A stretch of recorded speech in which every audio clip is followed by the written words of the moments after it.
Alabama Republican Senate candidate Roy Moore speaks at a campaign rally last month in Henagar, Ala. Brynn AndersonAssociated Press OPELIKA, Ala.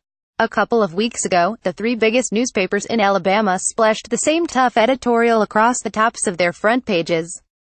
Stand for decency, reject Roy Moore, read the bold headline in Birmingham, Mobile and Huntsville, all part of Alabama Media Group. Arguing that the credible ualmisconduct charges against the former judge, a Republican, disqualified him, it endorsed Democrat Doug Jones for U.S. Senate. Some readers cheered, and some disagreed enough to cancel their subscriptions. But at a small-town daily in eastern Alabama, top editor Troy Turner wouldn't even consider running such an editorial. "I would have bullet holes in my windows," said Turner, who grew up not far from the Opelika-Auburn News, where he supervises an 11-member newsroom staff. After starting there as a cub reporter in the 1980s, he came back in 2015 after holding high-ranking editing posts from New York City to New Mexico. "What's more," he said, his own staff has mixed views about Moore. Not everyone is convinced about the allegations first reported by the Washington Post last month. 4 women said Moore pursued them romantically as teenagers. And one, Lee Korfman, said Moore touched her ooly and guided her hand to touch him over his underwear when she was 14 and he was in his early 30s.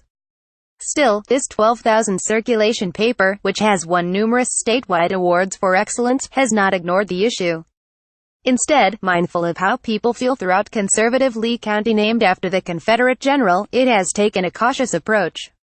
Turner wrote an editorial last month calling for Moore to step down as a candidate, concluding that he could not be an effective senator. Its headline, too, was bold: "It's time for Roy Moore to step aside for Alabama." It began, "The damage is done. The situation is so bad that it unites opposing political voices during an era of rigid political divide. It leaves little doubt about what should come next. Moore should withdraw," it said.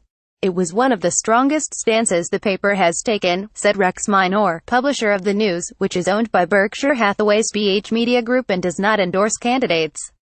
"There were some ticked-off readers, but no bullet holes.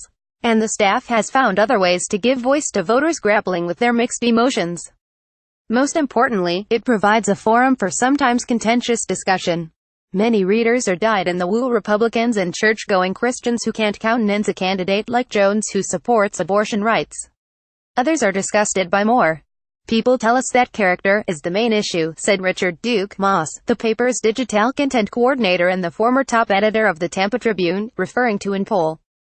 "But it's not clear what they mean," he noted Moore's alleged UAL misconduct, his checkered record as a judge, or his opponent's support for abortion rights, which deeply offends Bible-Belt sensibilities. Digging deeper, reporter Kara Coleman was out last week talking to residents in the 2 small cities the paper serves, the more blue-collar Opelika, a railroad town, and Auburn, the college town that is home to Auburn University and its football heroes, the Tigers. Coleman certainly knows the territory. She grew up, and was homeschooled, in Roy Moore's native Gadsden, and was a lifeguard years ago with one of his sons.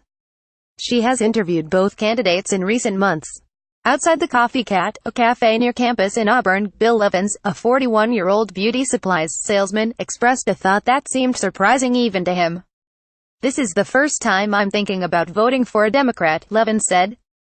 He's troubled by the charges against Moore. "It's gone beyond Republican and Democrat."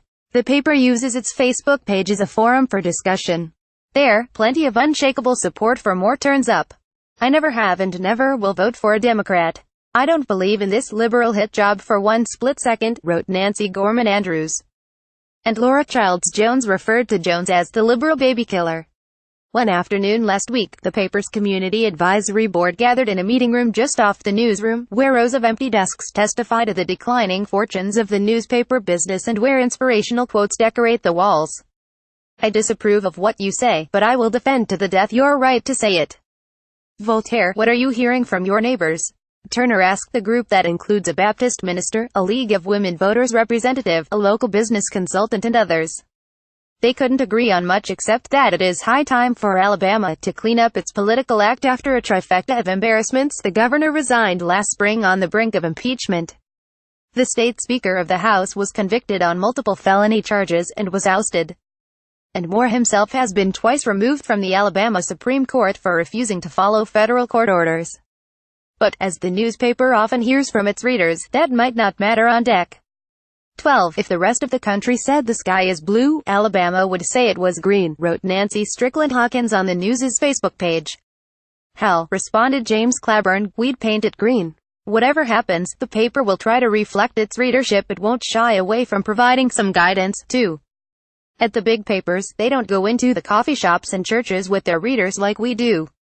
Turner said, we have to be strategic crusaders. For more by Margaret Sullivan, visit wapo.stsullivan.